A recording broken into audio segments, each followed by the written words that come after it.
Hello everyone, welcome to the EasyPower Tuesday Refresher Series. My name is Jim Chastain. I'm an applications engineer here at EasyPower. And today we will do the wrap-up session, or part 4, on our series Introduction to Protective Device Coordination. And today we're focusing on relays and grounds. So welcome to all. Thank you for attending today. As we are in the habit of doing, we'd like to start with a couple poll questions. So if you would please respond accordingly. Let's make sure we get them on the screen here. Okay, so the first question is, how often do your projects include neutral grounding or high resistance grounding on the transformer? No obligation, just trying to get a perspective on the audience's involvement with some of these topics. We will be talking about ground coordination later in the session, but the primary focus, most of the focus, is going to be on transformer protection and coordinating relays. So let's give this another 5 seconds. We have about 50% participation. We do appreciate your attending today and being interested in the topic. All right, so here's how people have weighed in. Looks like we have a pretty good distribution of experience. Hopefully that will be expanded today, at least understanding. And so our next question is, how often do your projects involve an arc flash sensing relay? This is one of the technologies that we'll be exploring later in the hour. It's more of a recent technology in that it usually includes light sensing devices and fiber optic circles, fiber optic collection loops. And so it may not be something that's necessarily available in older systems. Okay, so let's see how we've responded here. So about the spread I'd expect, with experience being probably in the 50% range. Okay, so the agenda for today is to basically talk about relays and the TCC curves for relays, how to adjust them, and then specifically dig into a deep dive, if you will, in transformer protection, and then talk about other loads, and then finally coordinating ground systems in addition to coordinating relays with breakers. Now, we've described what coordination is frequently, and by all means, whenever you have a question, go ahead and throw it on the question block. We'll try to keep track of those real time. The goal of coordination is not a requirement for any part of the system legally, except for emergency and critical mission systems. And it's advised, though, to increase the reliability and dependability of the system by being able to allow the protective devices to trip as close to the fault as possible. So that means with motor loads, we're going to start coordinating with the last breaker or fuse being adjusted specifically for protection of the particular load. And then we have to slow down, if you will, or set upstream devices sequentially slower.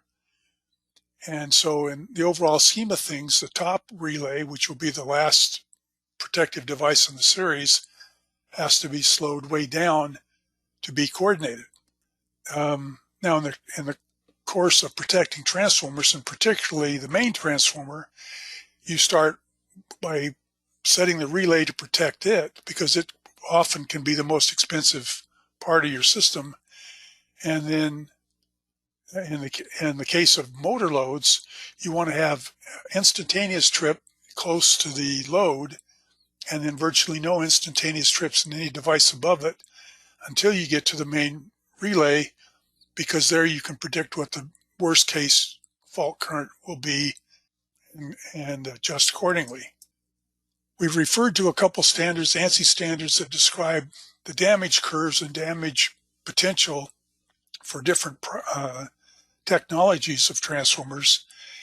And again, these give us the guidance that we're going to be following today. So these are not rules that we're talking about. They're recommendations for procedures or guidelines to set up protection for each of these elements.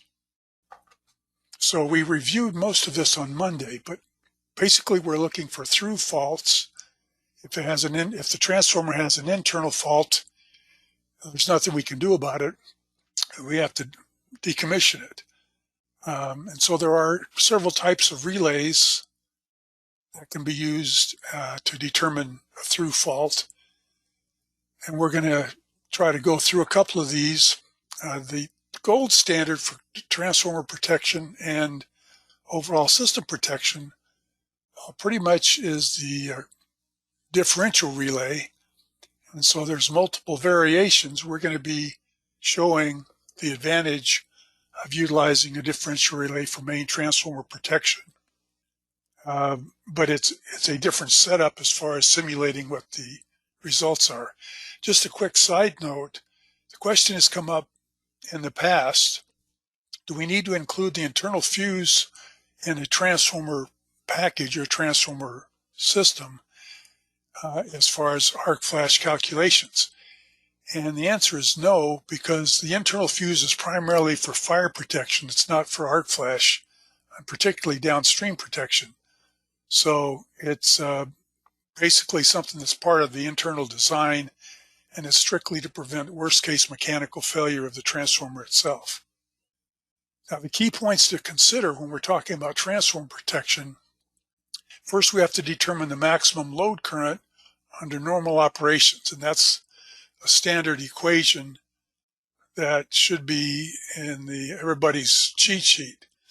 Settings of the relay, we set primary protection 10% above that number on the primary side, with the upper setting being suggested by the NEC guidelines, and I'll show the chart here shortly, that some percentage based upon certain conditions or stipulations about the transformer itself, but a certain percentage above that full load current calculation. And these limits are actually built into EasyPower. One thing we want to make sure we're cognizant of is when we're adjusting primary protection, we want to make sure it's not sensitive to the inrush current when the transformer is first turned on, because it would cause nuisance tripping unnecessarily. Then the through fault curves have a damage region and a mechanical region, and that's what we're going to be aligning protective devices with, comparing them on the TCC curves. And then, as I mentioned, the only circuit above, or the only system above the motor circuit protectors that has an instantaneous trip would be the main primary relay, because we can determine what the worst case current will be. And we determine that and then set an instantaneous trip somewhere around 10% above that. So I referred to the NEC max table. This is in table 453A. And basically, for primary voltages under supervised or unsupervised conditions, the maximum setting, if we're using a breaker, is 600% under 6% impedance ratio or less.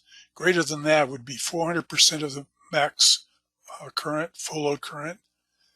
And so this is a chart that we'll be referring to periodically as we go through this process.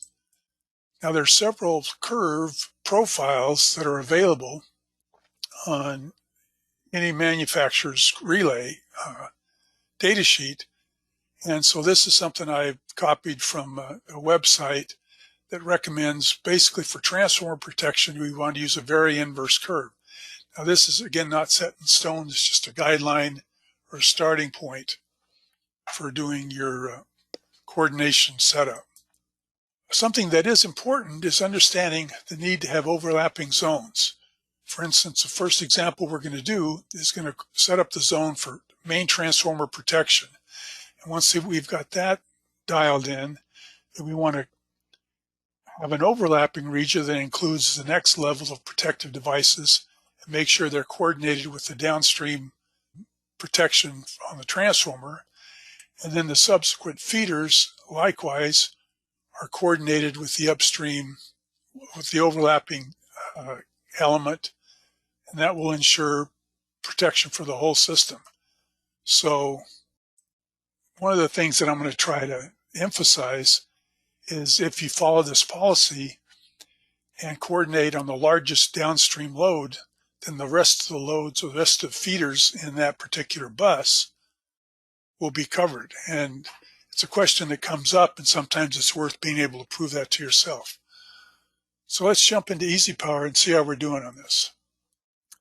So in this case, we have an unsupervised transformer with 8% Z ratio, just under 30 MVA, calculating out the primary full load current, 150 amps. And then if we go by the chart from the NEC table, the upper boundary for setting primary protection is going to be 600 amps. And the recommendation then is to set, again, the limits that we just described, and then adjust the time delay to clear the knee in the curve and the Z curve. And then finally, because I keep talking about instantaneous settings, for the primary protection, we can determine what that maximum current is, and we're going to set the instantaneous set point slightly above that, so we have protection and are confident that it's going to be adequate to the system requirements. Okay, so let's jump into EasyPower and talk about this.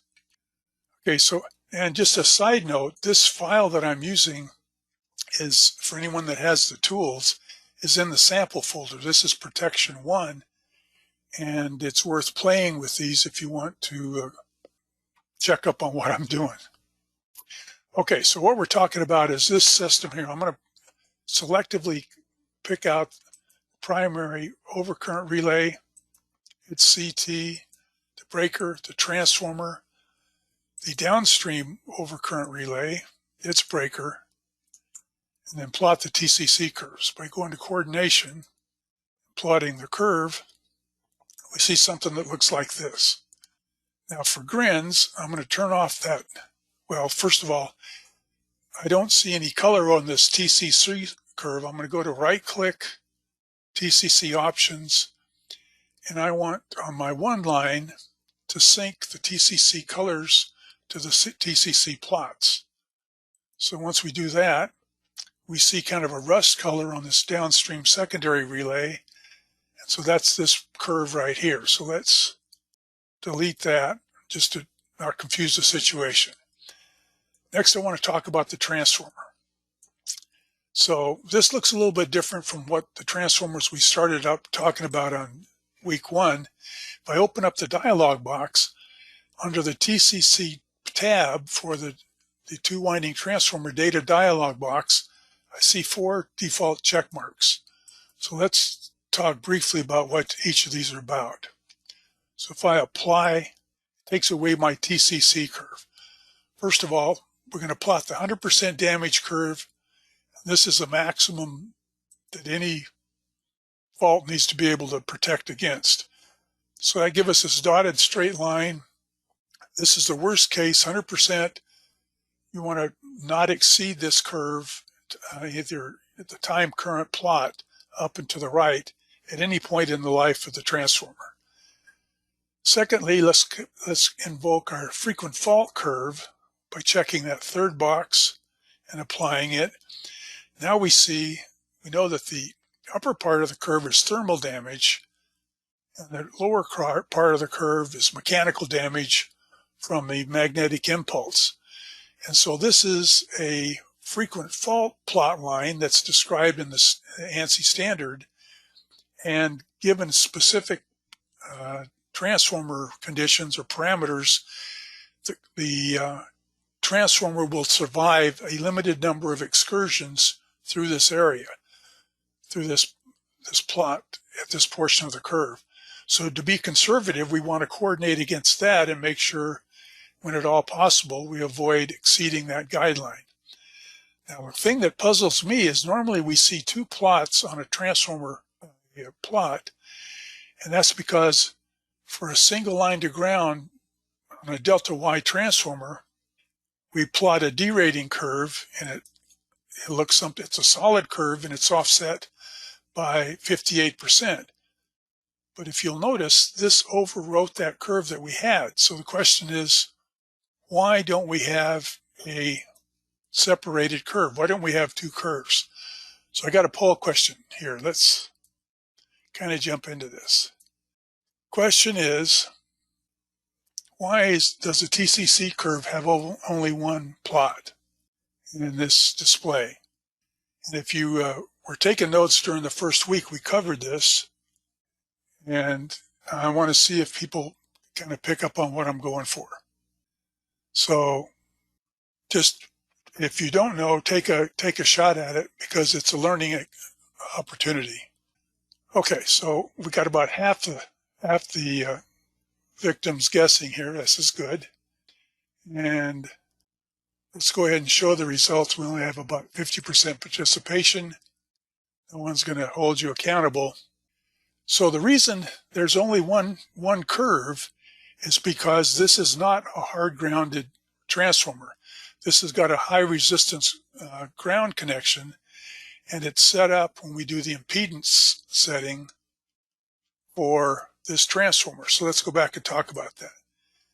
And what it amounts to, if I look at the transformer dialog box and at the impedance curve, we've got a 400 amp resistor set up in the neutral leg. So that means the maximum current that the system will see is 400 amps through that ground connection. Well, 400 amps is going to be somewhere down here in the mud, and so it's never going to be in this approximation of the phase current, which can be in tens of thousands of amps.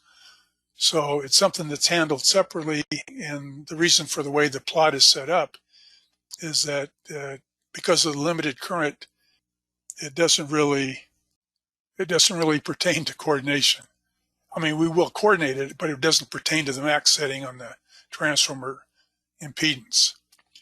Okay, that was a digression. All right, so let's come to the setup for R18. Now again, we know the full load current was 150 amps, so let's see where that is. When we plot the TCC curve for the transformer, we get the full load current to calculate it for us in this tick mark up here. If I hovered over it, I want to watch down here on the bottom information bar of the screen, and when I hover over that TCC plot, it tells me the max current is 1255 amps. Wait a minute, Jim, I thought you said the max current was 150 amps. Navin's asking a question. What's the determining factor for transformer good fault design current? So, Navin, I hate to bail on you, but this is not really, I'm not really emphasizing the design of the system. I'm emphasizing the analysis and verification of the simulation and the ability to set protective devices based upon the data that's provided. So we can take that offline if you don't mind. So back to the question. Why is it display 1272 amps when we said the fault current was 150? Well, the reason is we're plotting this basis for this plot on 13.8 volt current. If we come back here and base the calculations on the TCC as the reference point, we get the same perspective, except now in the 115 kV range. And if we hover over this plot for the full load current, we see, in fact, it is 151 amps. Everybody see that? Now, according to the NEC setting, we want to be 10% above that. So this green tick mark corresponds to the pickup point for the setting on R18. And if we hover it over it, we see that we have a tap ratio of 5 to 200 amps max. If we left click and drag, we can see it changes the shape of the curve for the relay pickup, and 15% or 10% above 150 is going to be about 165.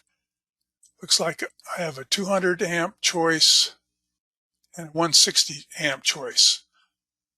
You see where I'm reading this in the insert of the dial.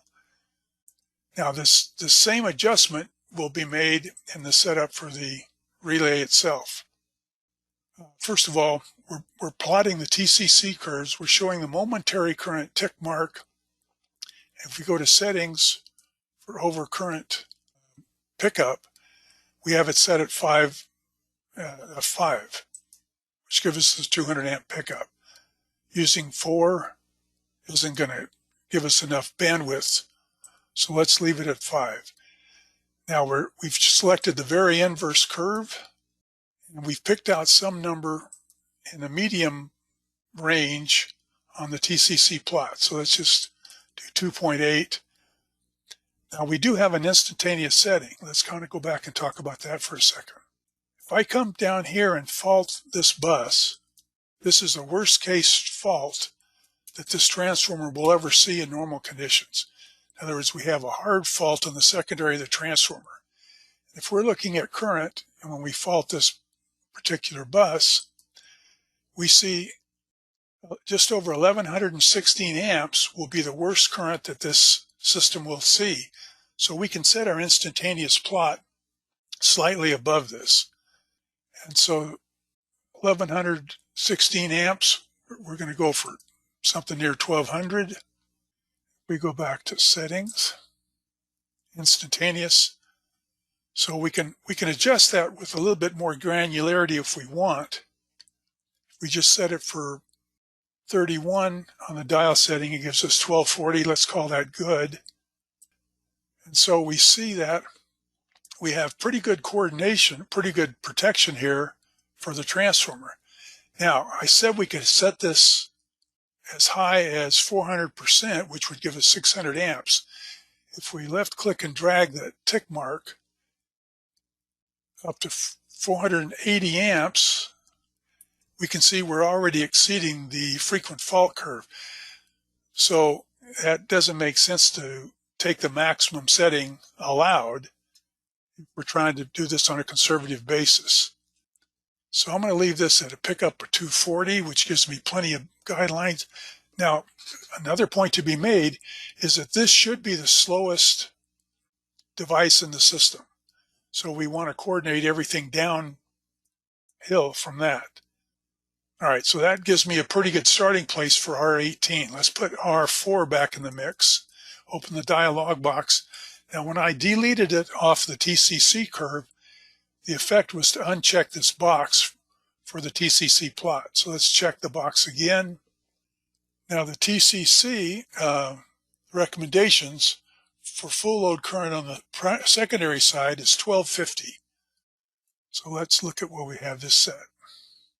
So pickup is at 1315. According to the NEC chart, we could go as high as 3124. So let's plot it and see how that looks. All right, so what we're talking about is the dial setting for this upper end. And if we reduce it to the minimum, which was 1252, let's say 5.0. So that's pretty close to the minimum. And you can see that it's not a bad starting place, but it's slower than the primary set point. So let's kind of go back here. And one other point. So here's our various inverse curve, and we're not turning on the instantaneous. So let's kind of come back here and set this a little bit higher, and then adjust the knee and adjust this. Now there's some granularity issues trying to move this with a mouse. So let's come back here and set it with the dialog. Okay, so we don't need it minimum. All right, so that gives us some coordination. Now, what's the significance of setting this any slower? Well, the significance would be it reduces a downstream arc flash. And so if we set this at, say, 8.4, again, slows down the device, but it doesn't give us coordination with the primary side. So let's go back to where we were. Now, as I kind of alluded to, once we set up our zones, we may have to come back and revisit some of these dial settings. But what we're starting with is a good starting point, and it'll give us some reference to the downstream devices. So I'm not quite happy with that. And again, these aren't hard and fast, and they will vary based upon your particular system. Now, one other point to be made is that what we're doing when we're plotting relays, we're plotting the response time of the relay itself. We're not showing the clearing time because that involves the opening time of the breaker, which will vary based upon which breaker we're using. The tool will give us the ability to see what the maximum separation is between these two curves.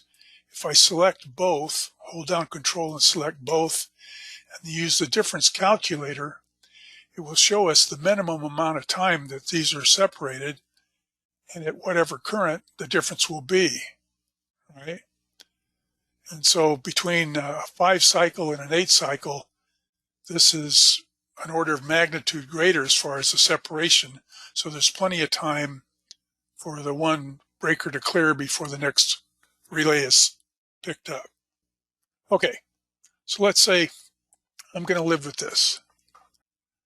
So we talked about the curves, the instantaneous trip, the type of curve. We didn't talk about the instantaneous trip.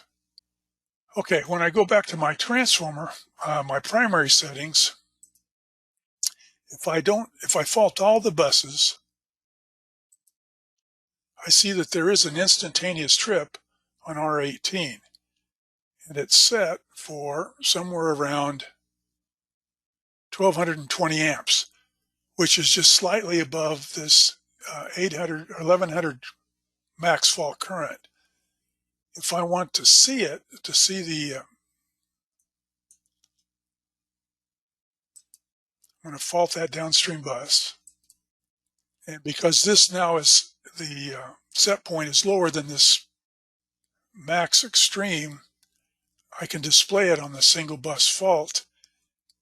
And again, I'm showing that I'm clearing my inrush by plenty of margin, and I do have an instantaneous set on the upstream device, which will protect me from that 1100 amp fault.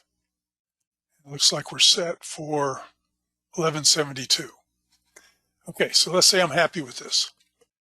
So we've done all of this. We talked about Tishmar. Yes, we're good. Okay, so next we want to look at the other end of the drawing, which is a transformer feeding a motor. And so again, the upstream protection is going to be for the transformer protection itself.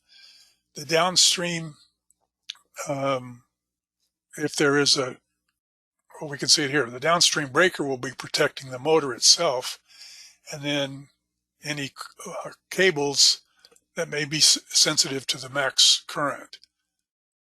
So we want to coordinate the breakers first, and the last one having an instantaneous trip, and then verify that the upstream relays coordinate.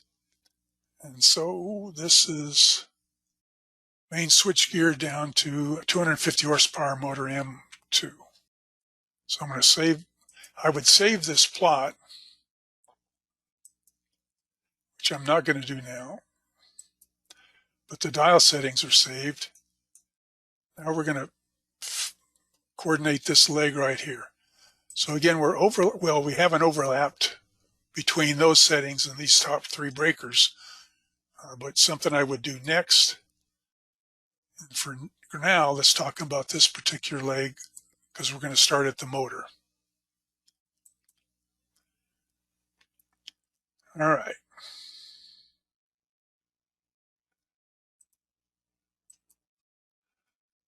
All right. The motor's a violet curve. First upstream device.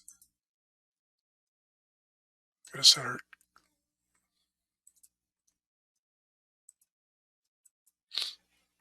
first upstream device is BL3. BL3, it looks like it clears the asymmetric tail. I'm going to jog it just a bit to see if we can get a little better granularity. And there's a little bit of a concern about this being too close to the motor starting curve. I might adjust that, but we're well inside the thermal damage curve. Now,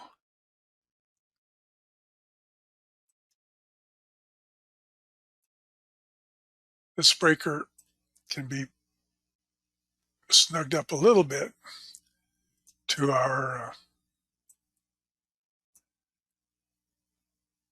so what I'm doing is I'm hovering over the curve and then adjusting it based upon its reference to the downstream device. And if in some cases the size of the label box gets in the way. So we're going to move the magenta breaker over a little bit.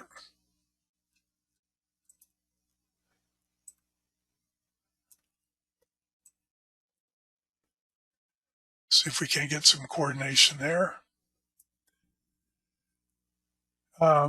So it looks like I have good coordination between BL3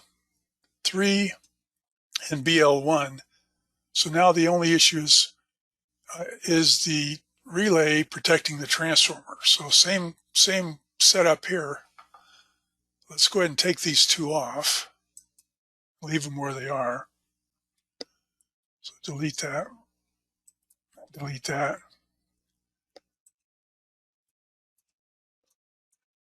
My worst case current, if I fault this bus, is 651 amps.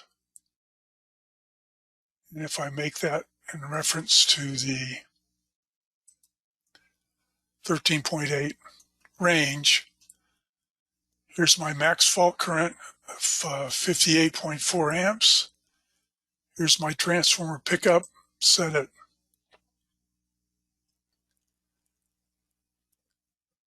75 amps, which seems like a reasonable place to be. I'm not protecting it well enough on my frequent fault curve, so I probably want to come down a little bit on my knee.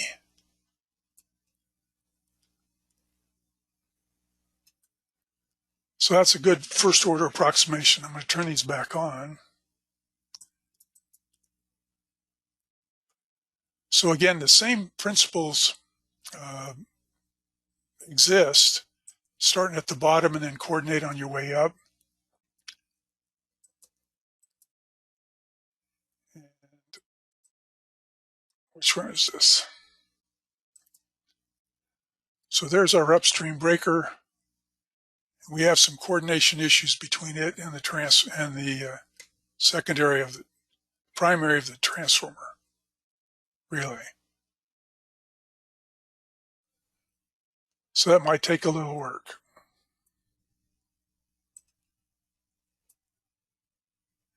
And again, pulling it around on the screen gives me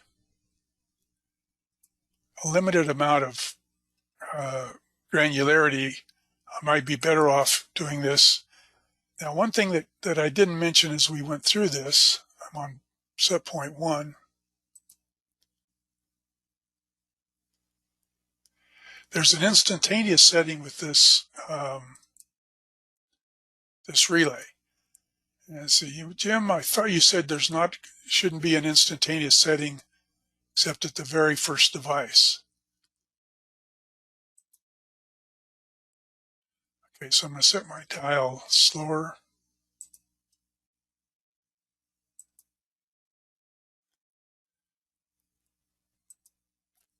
I'll talk about the instantaneous in just a moment.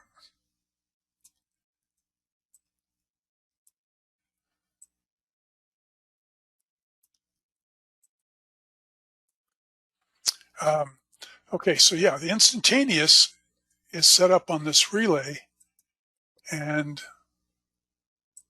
the reason it doesn't show up is that the set point is above the max current that we'll see for a downstream fault.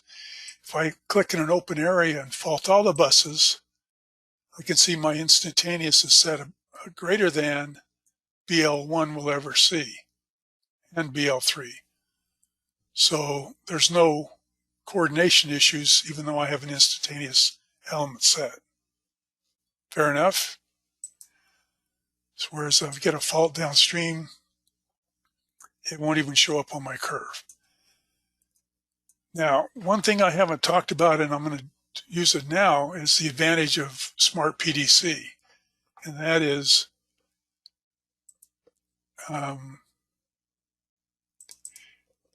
it's not the recommendation to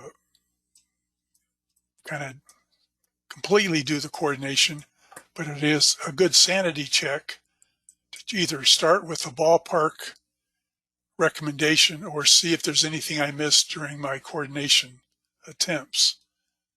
So we're going to make reference to here and see what Smart PDC has to say about it. Any questions about what we've done so far? So we have coordination. We have some miscoordination on the relay. And it's telling me that it didn't like the downstream route.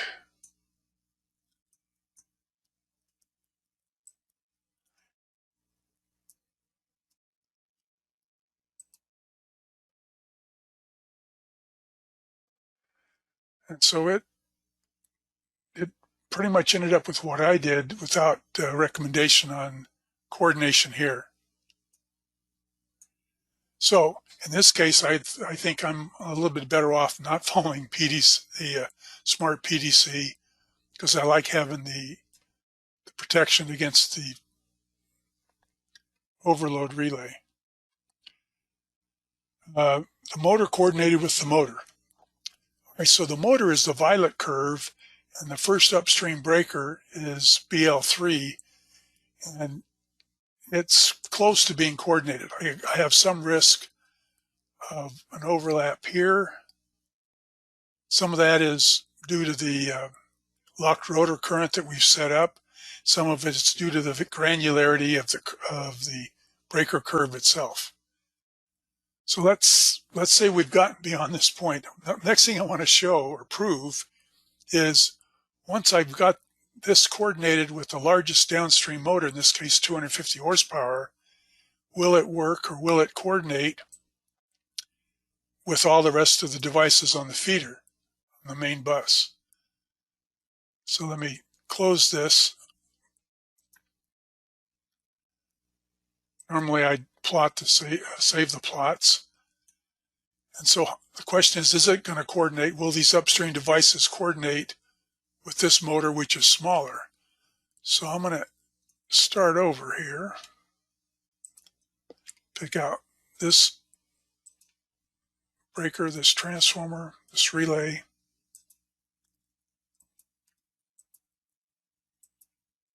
and the motor.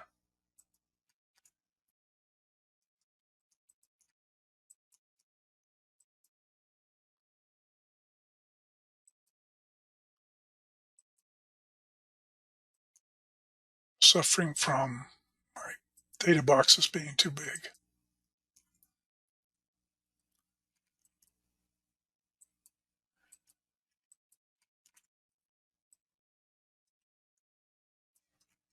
Let's try it again. So this is a question that has come up before, and that is, how do we know that it's going to coordinate with the other devices? So again, I'm going to start back with this original plot.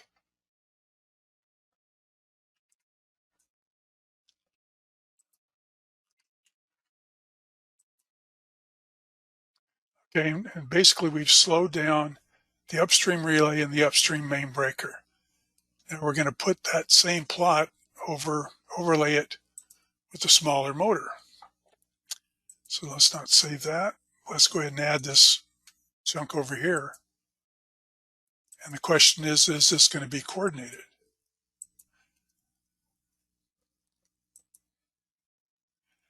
Now just to clear up the matter, let's go ahead and take off the larger load.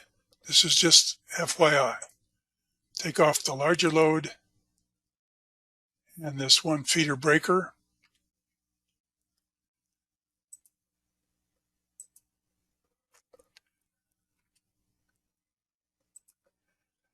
Which will leave us with the motor control circuit on this motor, the motor plot, which we coordinated the MCP against, and then the main breaker and the main relay. So sure enough, this lower device, if it's properly coordinated with the motor, is going to be coordinated with the upstream devices. Now you might say, well, how come the MCP doesn't protect the motor from damage? The problem or the issue is we haven't plotted the overload. So we're showing an overload as part of the one line. We go in to set up the overload and plot it, properly picked manufacturer's part numbers. We do get the overload curve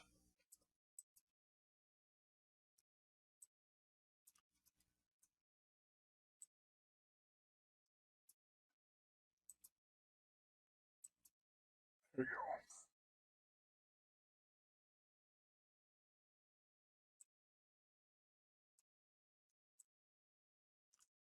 Okay, so the overload curve is coordinated and it's within inside the damage curve for the smaller 100 horsepower motor. Does that make sense? So the motor control breaker is coordinated with the motor itself. So if we have a fault on the motor, let's do this. Fault the motor, then the breaker will protect the motor from existing in this part of the curve. Bomba, I think that's what you're asking.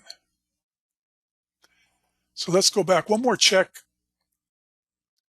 that the tool has in it that can be very useful is what's called sequence of events. If I'm in coordination, pick out a downstream bus, fault a single bus looking at current, the motor will, the plot will show me, the one line will show me the current for that particular fault. It would also let me illuminate the sequence of events icon. And now instead of current, it's showing me the trip time. So if this bus faults, this breaker trips in 17 milliseconds, this breaker trips in 3 seconds, and the relay will trip in 3.8 seconds. So I do have coordination for a downstream fault. So hopefully that was beneficial. And so again, what we essentially did was coordinated this leg with this leg, proved that smaller loads on that same bus will be coordinated. And now as long as this breaker or this relay is coordinated with this relay, I've got coordination for my whole system, at least on that side. And so I invite you to prove to yourself that this will be the case. If you've got the largest load coordinated on a downstream bus, then your smaller loads will be coordinated. Okay, let's talk about neutral resistance grounding. A lot of designs, especially more so recently, are including high resistance grounding of the neutral leg. This is to limit the ground fault, which has several benefits, including increases personal safety, because you're going to fault on the first basic fault, ground fault that you have. It makes it easy to locate it. The disadvantage of a hard ground is that it can tolerate very high current before the system really will shut down. So the neutral resistance grounding does permit coordinated protective devices and it does allow you to continue to operate after the first ground based upon the fact that there's a limited amount of current. So before I get there, let's jump into EasyPower and see if we can see this.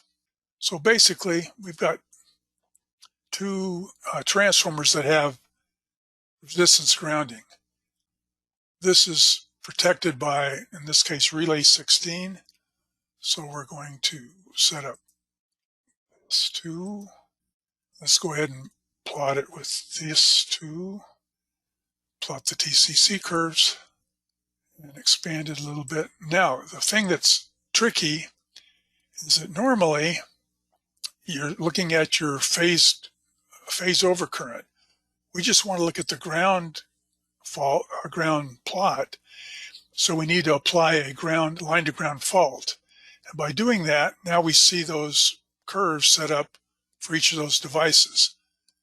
It's significant because R16 is set up with a 400 amp curve, 400 amp limit resistor, and we've scaled the curve to have a increasing fault or decreasing trip time with an increasing current.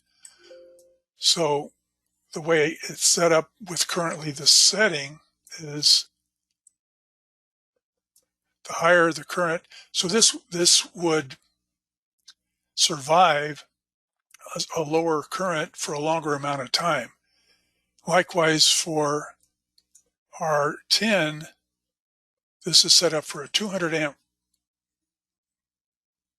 Not the transformer, yeah, the transformer will show us. Well, I take that back.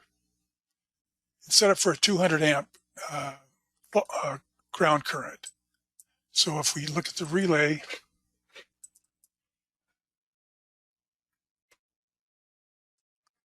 set up, we want to make sure that the device function matches the function type, because this can be a little bit of an issue if you don't pick out the right selection. And then when we go to settings on trip 1, we have it set up for pick up at 100 amps and then have a decreasing or very inverse trip time according to the dial. And again, these can have instantaneous trip settings based upon the delay. Let's see if we can show it. So it makes a steeper curve, and we'd want to set it inside the limit. Yeah. So at the maximum 200 amp, it will give us an instantaneous trip on that part of the circuit. So again, that allows us to verify the downstream device was causing the current, the ground current that was being sensed upstream. So again, this is a policy or a judgment that you make based upon how much coordination you need to have between these systems on different buses and different transformers, and how important it is to have instantaneous protection somewhere downstream to keep it from affecting the upstream device. So the takeaway is make sure you're doing a single line to ground fault, and you're looking at the phase, the ground current, because if you look at both, it doesn't really make sense. Just because the phase current will have a much higher result. Okay, before I jump into that, I want to talk briefly on arc sense and differential relaying, which in this particular case, we have R17 set up as a differential relay primarily for the transformer.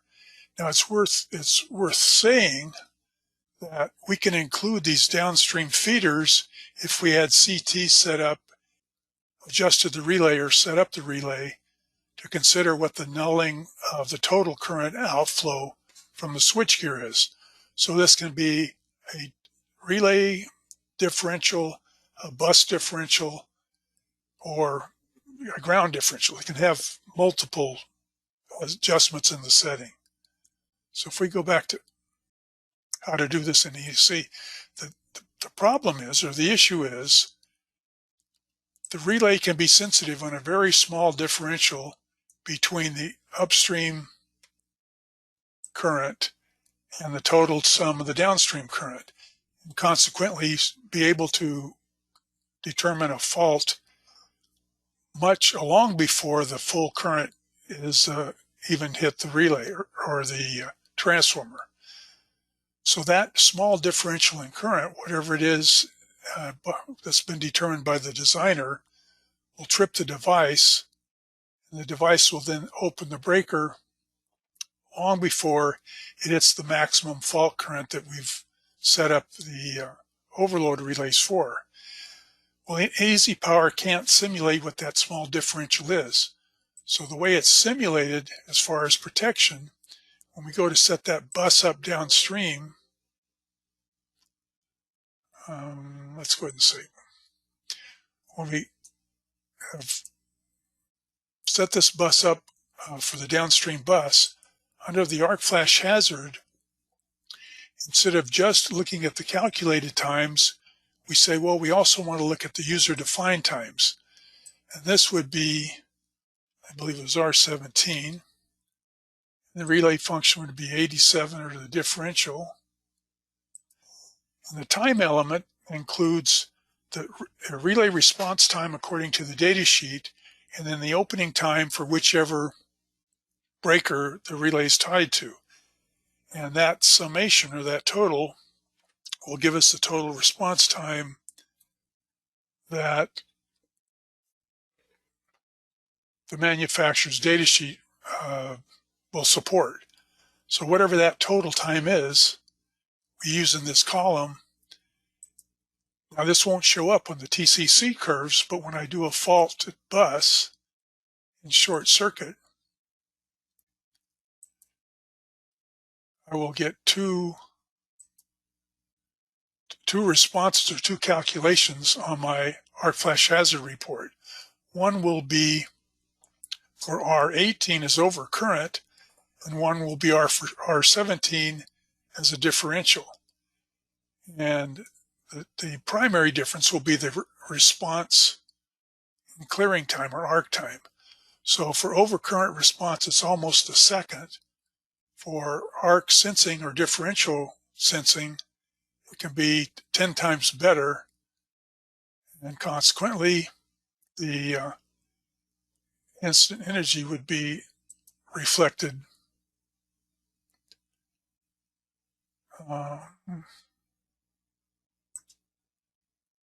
right here. So the instant energy is actually 10 times better. Okay, so that's differential and arc sensing relays have to be set up. Now, arc sensing is the same thing. We could have arc sensing for each of these downstream buses by putting the LCD loops, or the light sensor loops, in these areas, and then predicting what the downstream protection would be based upon the manufacturer's data sheet. Okay, it looks like we're running out of time. I did want to show this. I talked about sequence of events. It is useful to go in and show how a fuse protection will be displayed, and you're going to have conflict between multi-case circuit breakers, especially when you have panel protection for downstream loads.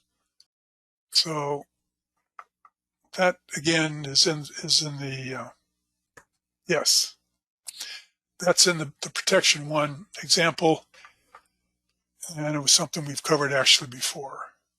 So I apologize for stomping all over this. It looks like we did a pretty good job of covering what we wanted. We went into detail of transformer protections with relays and fuses. Didn't touch that much on the fuses. We did coordinate basically most of the overcurrent protection devices, showing motor protection, high resistance grounding, and then differential relay simulation.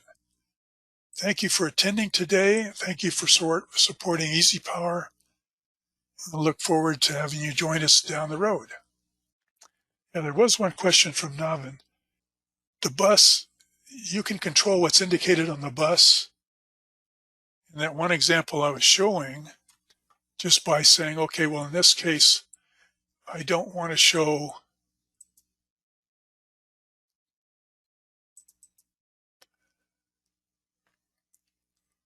if I want my differential relay to be the only thing that shows up for calculations, I'd have user-defined time. And then when I go to calculate this downstream bus, it will only show that. My instant energy will reflect that calculation. Thanks for the question. Look forward to talking to you down the road.